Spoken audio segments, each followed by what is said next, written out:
I think that what is happening now in Cyprus is an agreement about beginning negotiations.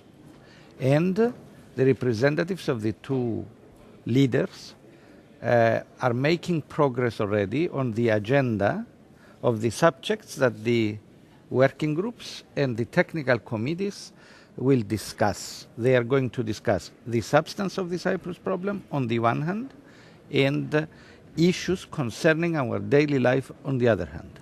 So far, so good. But the difficult things have not started yet, because the discussion on the substance has not started yet.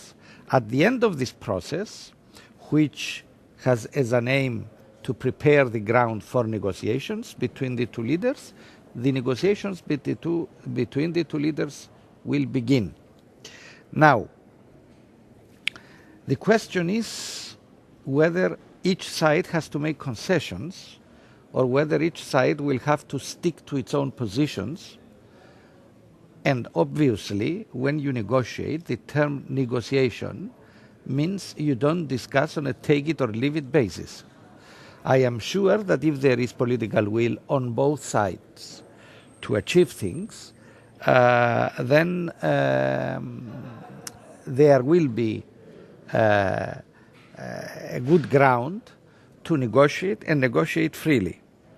The question, what will happen if these negotiations fail, I don't want to contemplate it because I'm asking, why should they fail? Do we want a settlement? If we want a settlement, they will not fail.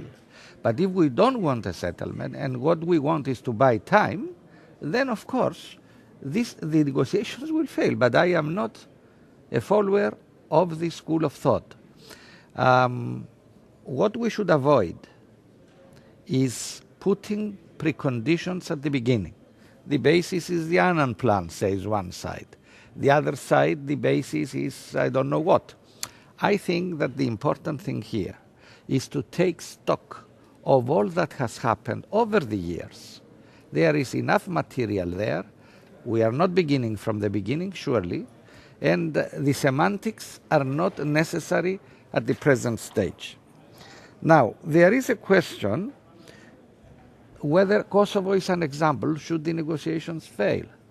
But if Kosovo is the example, let me remind you which is the majority in Kosovo and which is the majority in Cyprus. Certainly we don't want such a development. And why should we take a divorce? To go away from the European Union? Where does our interest lie? Both ourselves and on Turkey. I don't think that our interest lies in breaking away. That is why this famous subject about virgin birth is obsolete nowadays. When we are members of the European Union, members of the Eurozone, we cannot separate, as Belgium cannot separate, because of all the other things that unite us. Is it possible to find a solution in 2009? I think yes. Let us not put deadlines. Let us not put the noose on our neck as we did in 2004 and we have failed. But it is possible, yes.